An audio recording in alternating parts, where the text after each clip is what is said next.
ये मुझे एक मीरा समझ के अपमान कर रहे थे, लेकिन वो मेरा अपमान नहीं हो रहा था, उस दुर्गा का अपमान कर डाला इन लोगों ने। जय श्री राधे। जय श्री राधे। हम आपको निरंतर देख रहे हैं वृंदावन की धरा पर, तो हम आपसे सबसे पहले यही जानना चाहते हैं कि आपका ये स्वरूप है जो मीरा जी का है, इसके विषय में ज़रा आप बताइए, आपने ये रूप कैसे क्या क्यों धारण किया?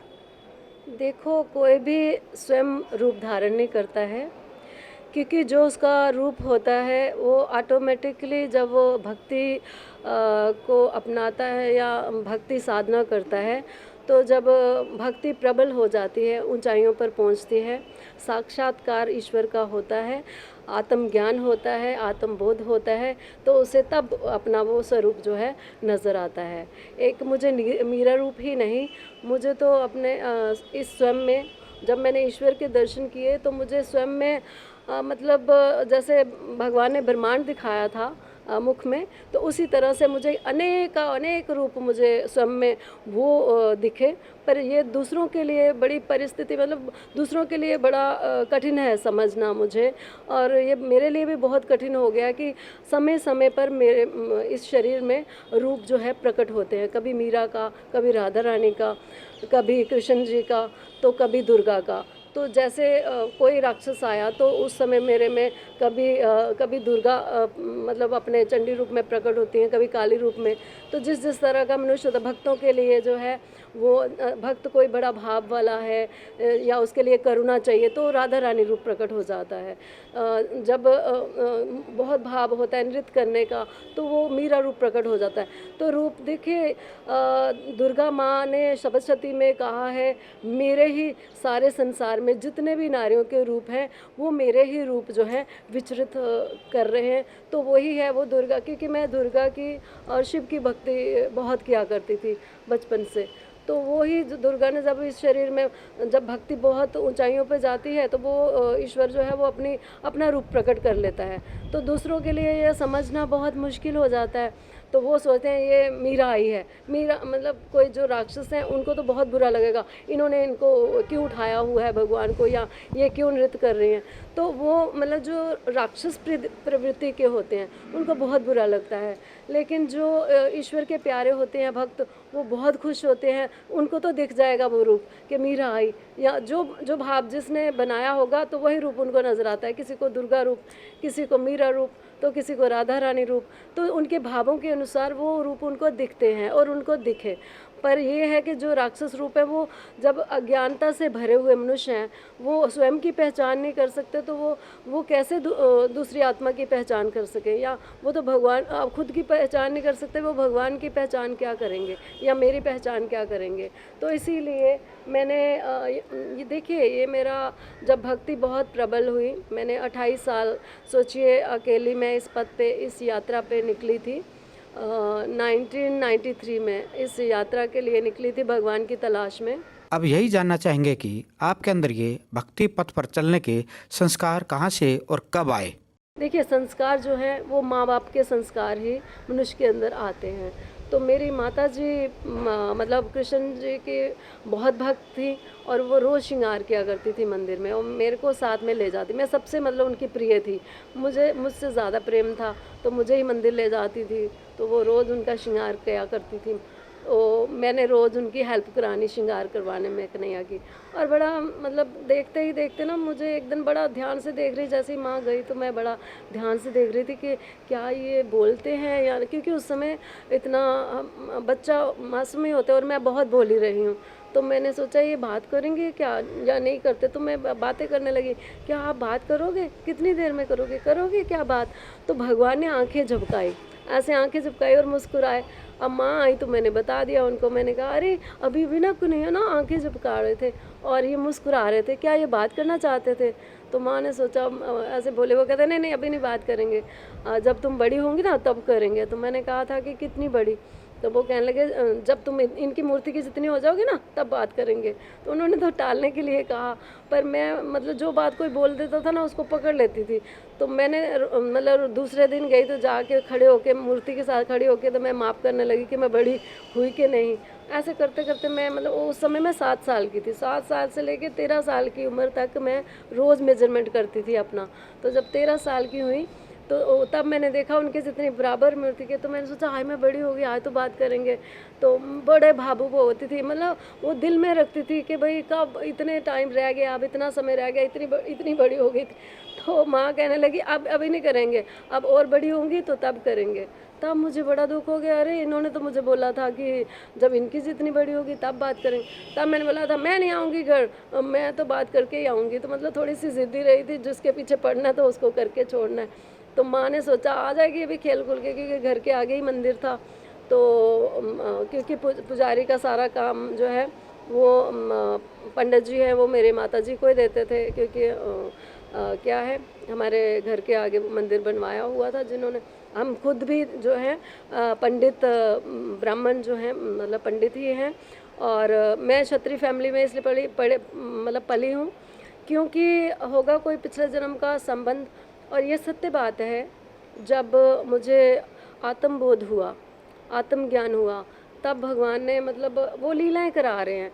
वो मेरे उस जन्म के इनके माता पिता, जो कौशल्या माता, देवकी माता, वो जो यशोदा माता, तो देखो आज वो राजा फैमिली है।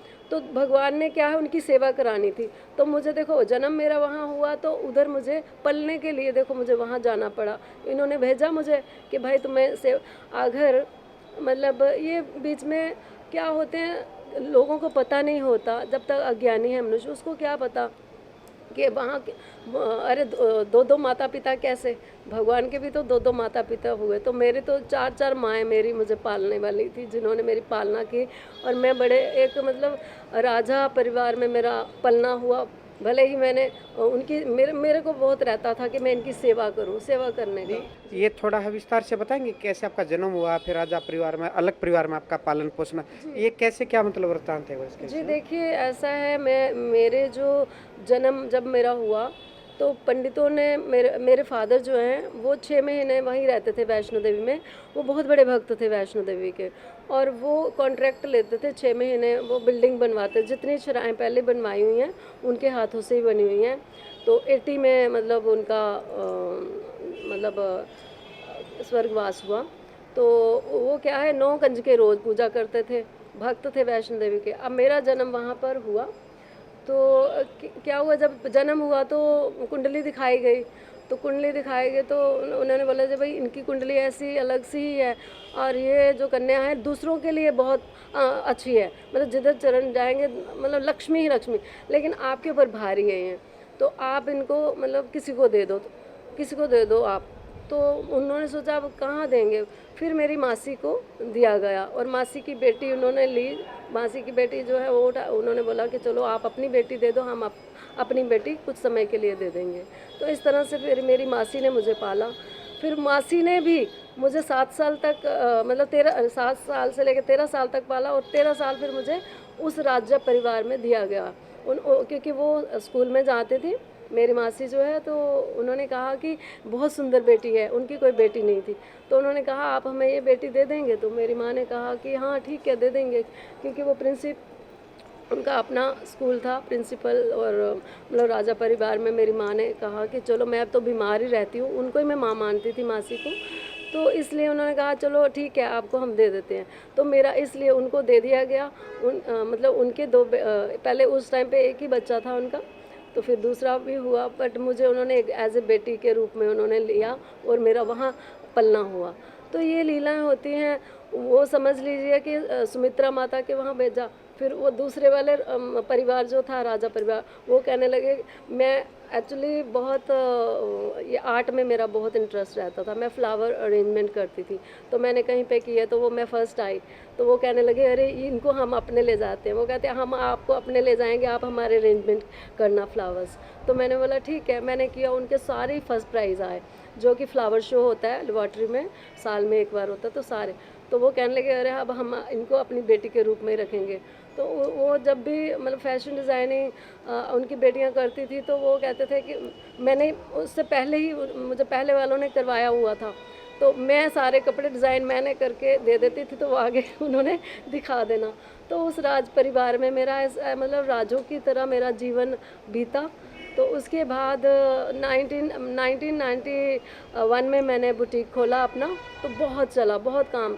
आपने मतलब किस अवस्था में इस अध्यात्म के मार्ग पर पूर्णतः चलने का फैसला किया? देखिए मैं निकली थी इसी इन्हीं के मुझे ये हुआ कि क्या करना है मैंने काम करके जब मैंने देखा कि भाई अगर समय ही नहीं है हमारे पास भगवान का नाम लेने के लिए तो मुझे मतलब मुझे यही होता था अरे मेरा तो पथ कुछ और ही है तो मुझे भगवान को ही ढूंढना मैं भगवान के पीछे पड़ना है। मैंने उनके जिनके लिए मैंने घर बार मतलब इनके लिए छोड़ा।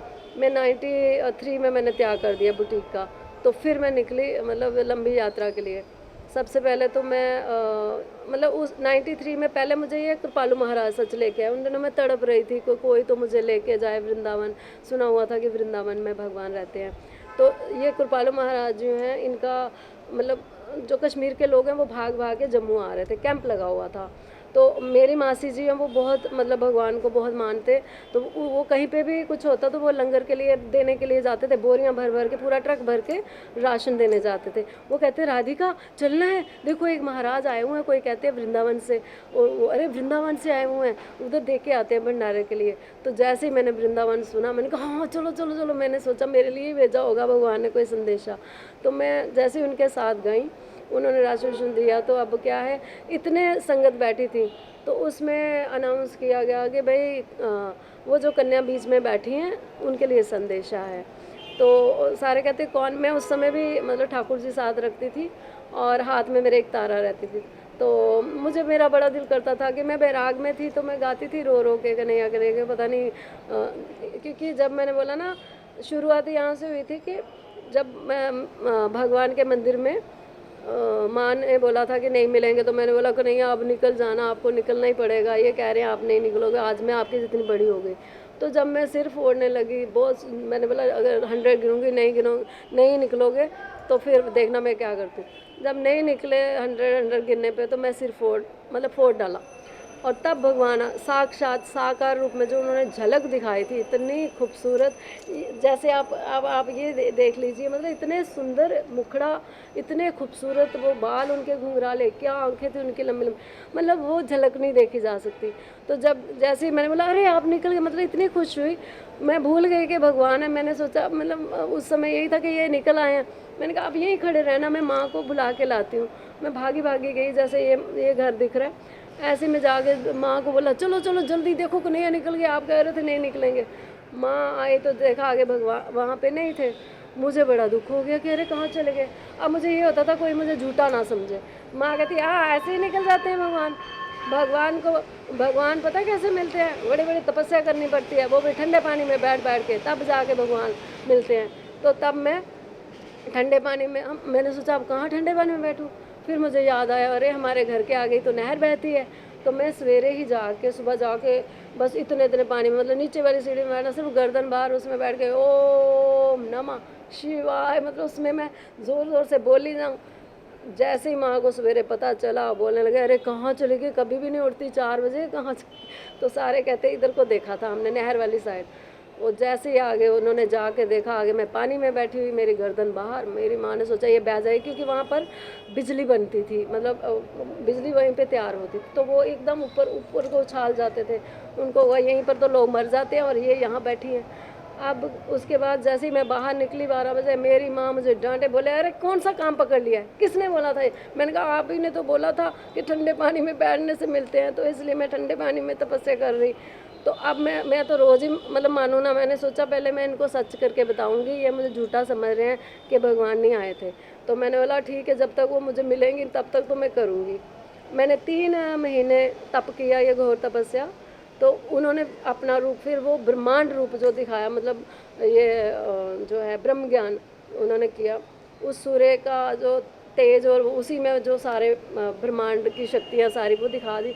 लेकिन मुझे ये था कि स्वयं में दिखाया, वो रूप दिखाया, विराट रूप मेरे अंदर भी वही रूप दिखाया, पर मुझे वो नहीं हुआ। मुझे यही था कि नहीं मैं क्या करूँ इस ब्रह्म को, मुझे तो वही रूप चाहिए जो मैंने देखा था, साकार रूप देखना है मुझे। तो वो फिर माँ मेरी ने क्या करा, उन्होंने सोचा अरे ये रोज़ ही बैठती है, क्या करें, टाले कैसे। तो उन्होंने ऐसे बोल दिया अरे किसने बोला कि पानी में बैठने से मिलते हैं भगवान तो पता है कहाँ, जंगलों पहाड़ों में साधु संत जा के तपस्याएं करते थे, तब जाके मिलते थे। तो अब मैंने सोचने लगी अरे जंगल पहाड़ का, मैंने बोला अरे है ना अपने वैष्णो देवी के वो पहाड़ भी हैं, वहाँ जंगल भी है और जल भी है, मैं उसमें बैठ जाया करूँगी गंगा में, और पहाड़ भी हैं, जंगल भी है। तो मैं जम्मू से वैष्णो देवी चले गई। तो जो गुलशन कुमार जी का लंगर जहाँ पर लगता है, तो मैं वहाँ पे मतलब जाके उस गंगा में जाके बैठ के तप करने लगी सुबह सुबह, मतलब बाणगंगा बाण गंगा में जी।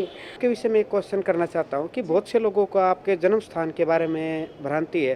कोई कश्मीर से कहता है और कोई कहीं से बता देता है, तो आपका मूल जन्म स्थान क्या है ये जानना चाहते हैं, और वहाँ से आपका वृंदावन कैसे आना हुआ? जी, मेरा जन्म जो है कटरा में हुआ, और मैंने बोला ना कि ये जिस तरह से भगवान को नदी पार जाना पड़ा, इसी तरह से मुझे भेजा गया जम्मू। मेरी जो मासी हैं, तो मुझे भी मतलब दरिया पार ही करना पड़ा, जो चनाब दरिया पार है वहाँ जाना पड़ा, मासी के पास ले जाया गया।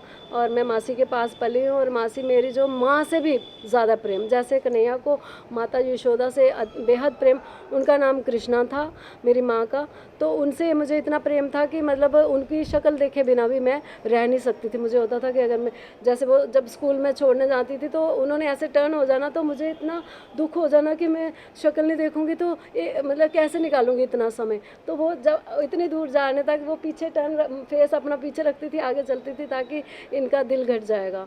तो उनका मतलब होगा कोई पिछले जन्म का रिश्ता इतना गहरा, जो कि वो मेरी माता जो बनी, और यशोदा मैया की तरह उन्होंने मुझे पाला। मैं यही पूछना चाह रहा, वृंदावन के आने के बाद आपकी क्या अनुभूति हुई ठाकुर जी के बारे में? जी, फिर मतलब देखिए अनुभूति क्या है, देखो ईश्वर जो है कन कन में है, ठीक है।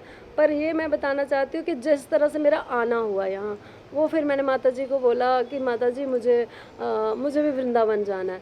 तो माता जी कहते हैं मैं दूसरी बार ले जाऊँगी। जब माता जी ना क्या हो गया कि माता जी उस समय आगे दिल्ली, मुझे बड़ा दुख हो गया, माता जी मुझे लेके नहीं गए, इसका मतलब मुझे स्वीकार नहीं किया। तो मैं रोज़ रोना।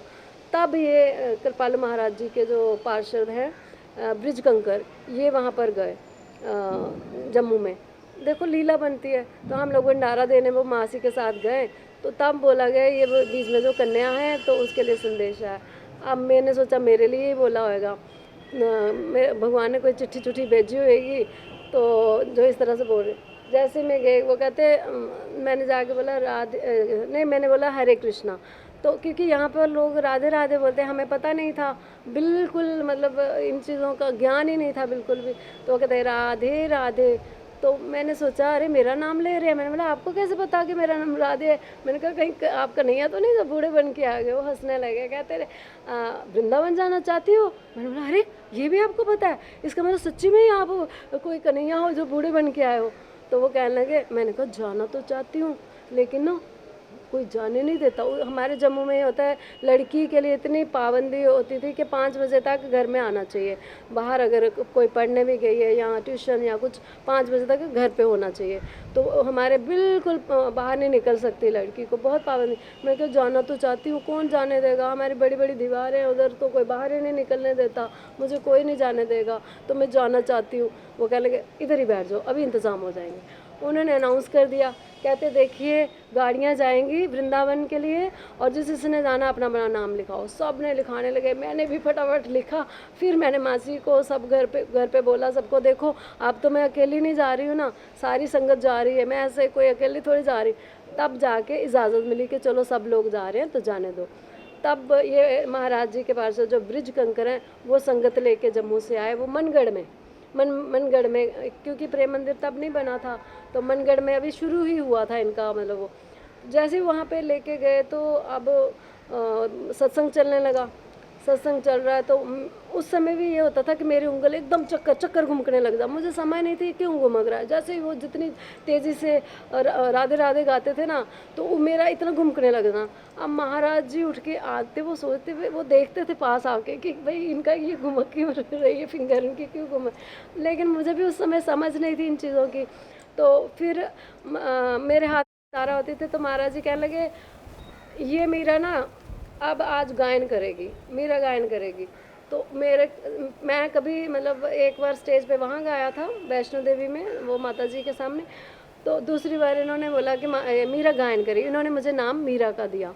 तो मैंने बैराग में थी तो मैं बड़ा रो रो के, पहले ही रो रो के गाती थी कि कन्हैया पता नहीं मिलेंगे या नहीं मिलेंगे, कब मिलेंगे। तो जैसे ही मैंने स्टेज पे गाया, एरी मैं तो प्रेम दीवानी मेरा दर्द ना जाने कोई, तो मतलब मैंने गाया तो मैं बीच में रोने शुरू हो गई बहुत ज़ोर ज़ोर से। जब रोने लगी तो सारे लोग रोने लग गए, सारी संगत जो उनकी थी। तो महाराज जी को हुआ कि सबको ही रुला दिया, इतने रो रहे सब लोग। तो वो कहने लगे अच्छा अब ना कल कल मीरा नहीं, इसको कल राधा बना देना, ये मीरा नहीं, इसको राधा बनाना है। इसने सबको ही रुला दिया।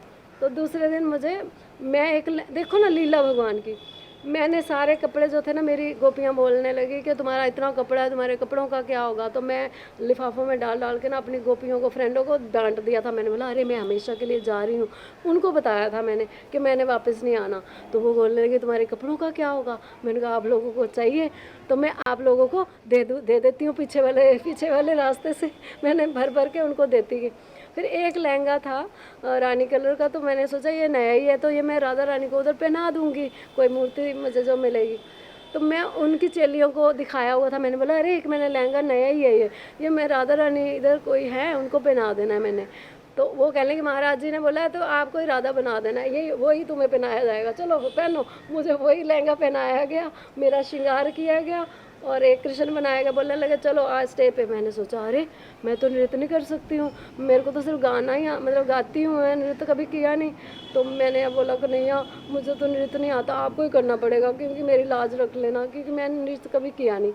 मतलब इतनी विचित्र लीला हुई। जैसे ही वो गाने लगे राधे राधे गा रहे हैं और मैं ऐसा नृत्य हुआ कि मतलब सारे जब ख़त्म हुआ तो सारे ऊपर आ गए, आपने ऐसा नृत्य किया, ऐसे लग रहा था जैसे कोई कठपुतली नाच रही होती है।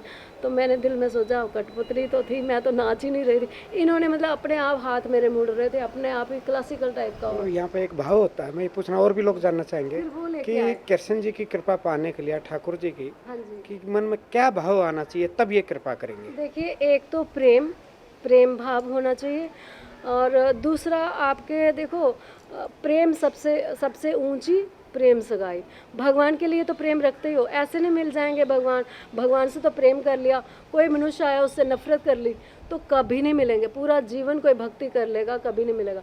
जितना प्रेम भगवान से करते हैं उतना ही प्रेम उनके भक्तों से करें, कण कण से। मतलब हाँ ठीक है दुष्ट कोई है तो उसके साथ आप वो कर सकते हो, कोई पहले दुष्टता दिखा रहा तो उसको सिखाना ज़रूरी है, परंतु जो दूसरे लोग भक्त हैं उनके भक्तों की जाके सेवा करें, उनके भक्तों से प्रेम करें तो भगवान प्रसन्न होते हैं, तब भगवान मिलते हैं, अन्यथा भगवान कभी नहीं मिल सकते। मैंने ये अनुभव किए हैं क्षण क्षण में। जैसे कि नारी के लिए पूर्ण रूप से आध्यात्मिक मार्ग पर चलना क्या कुछ कठिन भी होते हैं आपको जिसको देखिए इस मार्ग पे चलना जितना कठिन है ना, ये नहीं है जितने अब मुझे लोगों ने देख के भाई हाँ मीरा ने उठाया तो उसका नाम हुआ तो हम भी चले, उस समय कोई नहीं चलता था, सिर्फ मैं हूँ। जब उस समय मैंने ठाकुर जी को 1993 में उठाया था तो उसके बाद मैंने कर्म योग को भी अपनाया। पूरे 14 साल में तपस्या में रही हूँ।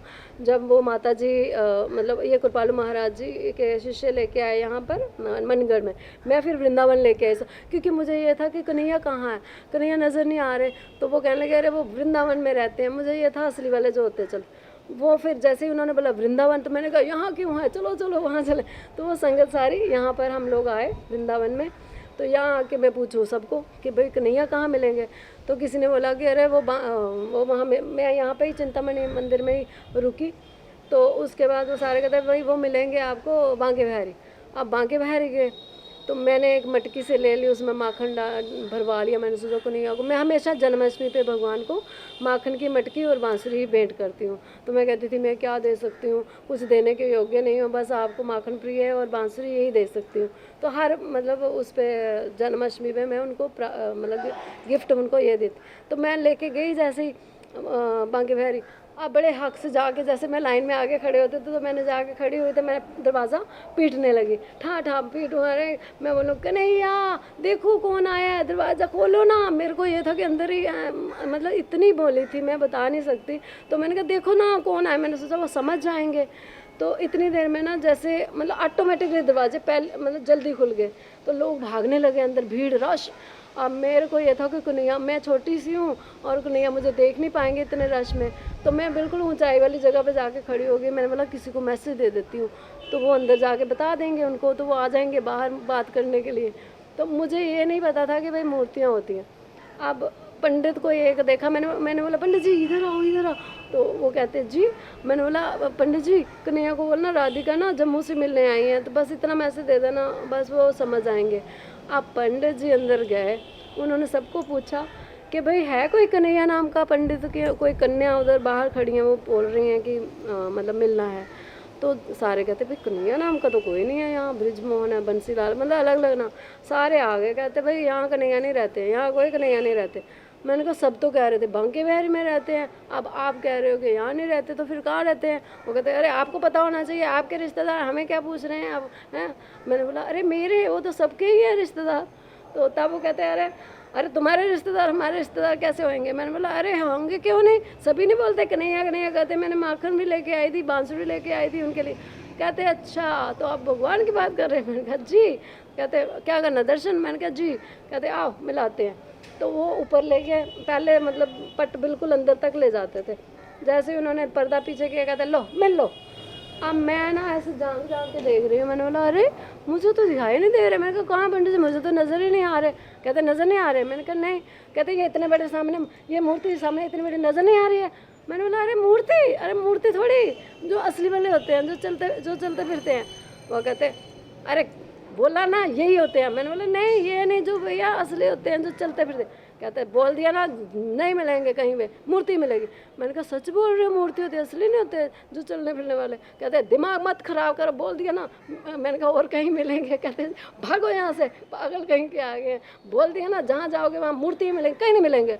जैसे ही बोला कि नहीं मिलेंगे तो मैं तो चीख के रोने लगी। भाई ये सच्ची में मूर्ति मिलेगी, असली मिलेंगे तो मैं कैसे घर बताऊंगी कि असली वाले में मतलब होते हैं।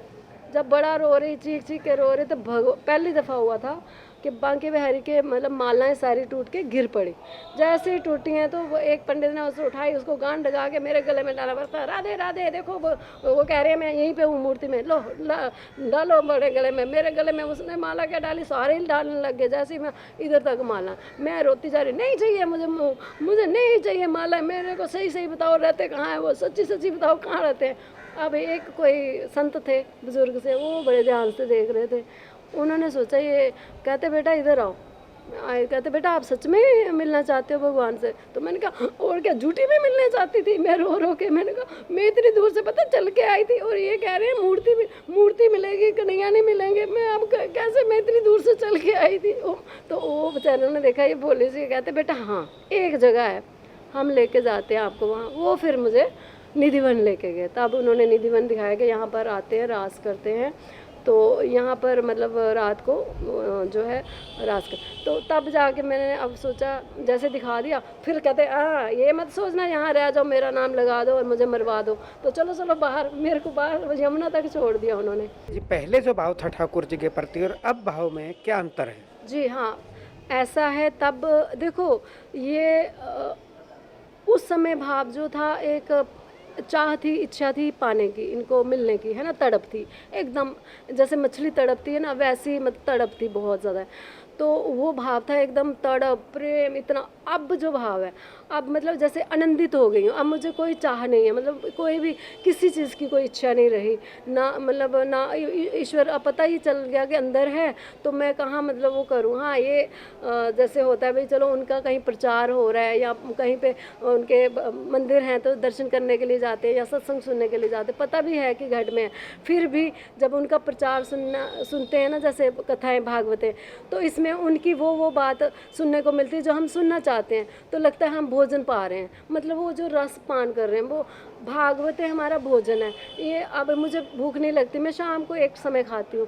तो सारे कहते भाई अरे खाने का आपका कुछ भी नहीं, आपके कमरे में बाकी श्रृंगार ही भगवान का लगा रखा है, भगवान का ही मंदिर बना रखा है। तो मैं कहती अरे मैं क्या खाती होती हूँ? मैंने कहा आप पता नहीं है मैं क्या खाती हूँ।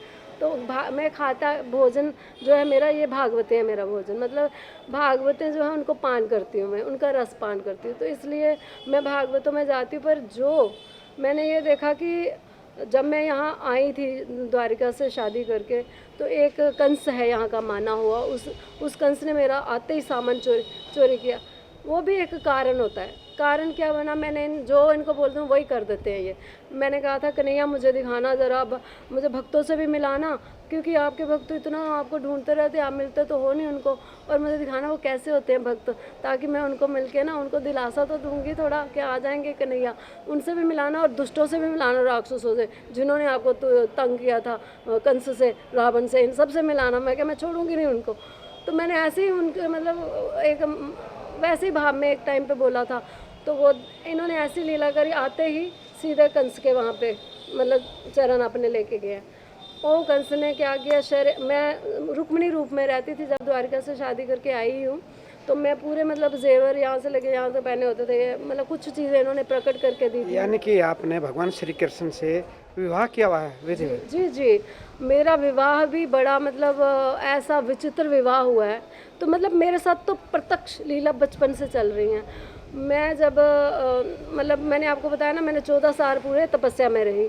मैं यहाँ आई थी वृंदावन में, तो फिर मैं ये माता जी जो है शुभ मूर्ति माता जी, पहली बार तो वो लेके आए कृपालु महाराज जी। तो यहाँ चलो ये दर्शन निधि वन में दर्शन हुए। उसके बाद क्या हुआ कि फिर संगत को जाना था वापस, संगत लेके गई। फिर उसके बाद माता जी फिर जम्मू दूसरे साल आई वहाँ कटरा में, तो माता जी लेके आई मुझे। दिल्ली पहले अपने आश्रम में रखा, उनके साथ रहती थी। फिर वो आए यहाँ पर वृंदावन में, तो मैं फिर वृंदावन में चिंतामणि आश्रम में रहती रही हूँ यहाँ पर। तो जब माता जी बोलने लगे इनको गद्दी मतलब दे देना, तो मैं सोचती थी गद्दी जो चौरसी गद्दी होती है ना, तो मैंने सोचा इस पे 12 घंटे बैठना पड़ेगा मुझे।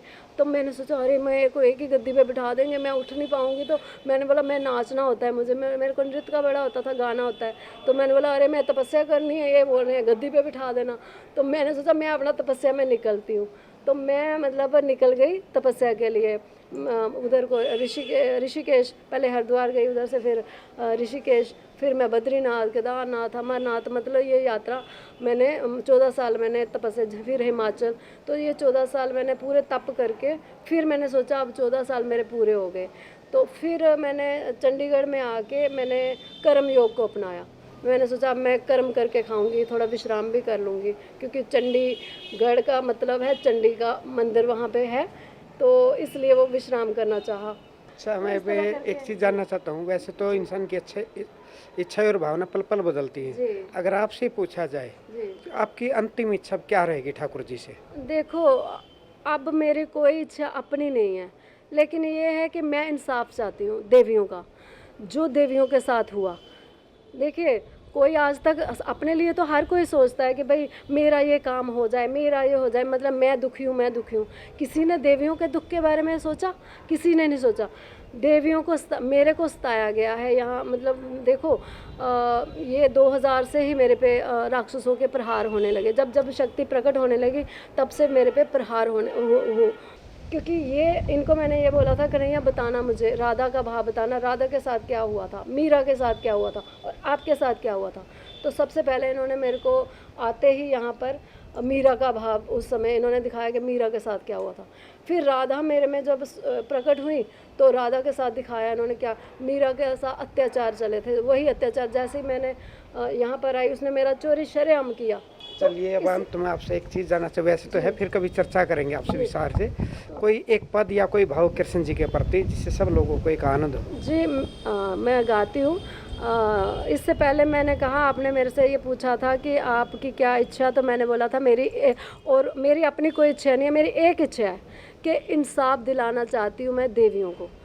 जो देखिए उस युग में भी क्या हुआ, जब पहले युग में जब पार्वती आई तो शुक्राचार्य जो राक्षसों के गुरु हैं उन्होंने षड्यंत्र रच के भोलेनाथ को आमंत्रित नहीं किया, जानबूझ के आमंत्रित नहीं किया गया था कि ताकि मतलब जब नहीं किया जाएगा तो उनको पता था कि गौरी उनकी अर्धांगिनी है और उनको मतलब क्रोध आएगा तो वो मतलब शक्ति भस्म हो जाए। पहले शक्तियों को ये हटाना चाहते हैं, तो उन्होंने मतलब शक्ति को हटाने के लिए कहते भाई शक्ति भोलेनाथ के साथ में है, तो तब भोलेनाथ जो शक्ति के जरिए से हमारे ऊपर हावी होते हैं, तो शक्ति को ही जब हटा देंगे तो भोलेनाथ निर्बल हो जाएंगे।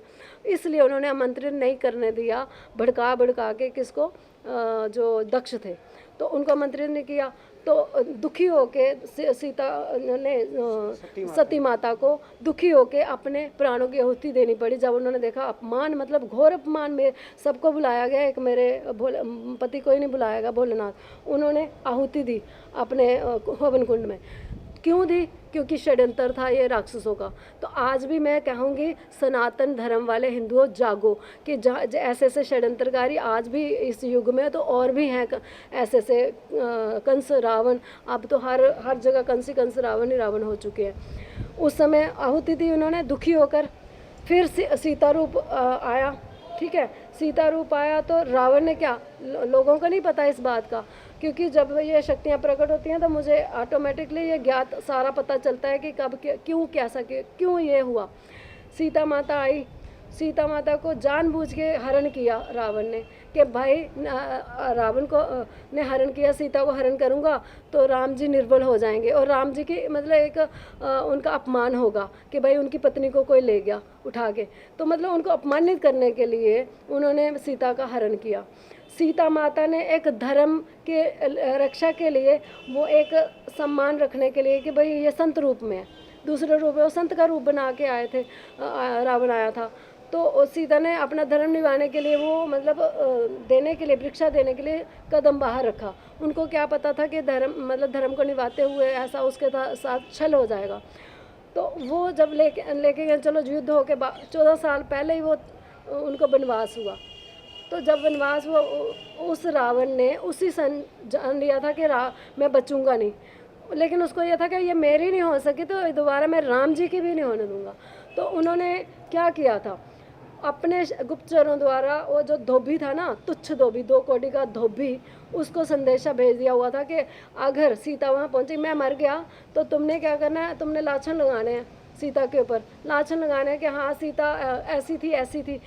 एक देखो जो पूरी सृष्टि की मालिक है उसके ऊपर लाछन मतलब एक धोबी, तुच्छ धोबी ने क्यों लगाया, इसलिए उसको घर से बाहर करने के लिए। तो उस समय भी षड्यंत्र रचोए, राम जी को इतना पुश किया गया था। राम जी जो है उनको इतना मतलब उनके दिमाग में भरा गया था, जो आसपास रहते हैं ना उनके षड्यंत्रकारियों के लोग वहाँ पहुँच जाते हैं कोई ना कोई बन के। तो उन्होंने राम जी को बोला था अगर आप नहीं करोगे तो आप अधर्मी कहलाओगे, आपने त्याग करना पड़ेगा। तो राम जी को मतलब इतना ज़्यादा प्रेशर डाल चुके थे। तो देखो राम जी ने ये सोच के कि भाई अगर मैं नहीं करूँगा तो लोग सोचेंगे कि मैंने इंसाफ नहीं किया, तो उनको इसलिए मजबूरी में उनका त्याग करना पड़ा सीता का। अब एक पद, कोई भजन जिससे सब आनंदमय हो जाए। मैं तो यही कहूँगी, ओ मेरे बांके बिहारी पिया चुरा दिल मेरा ले आओ, मेरे बांके बिहारी पिया चुरा दिल मेरा लिया।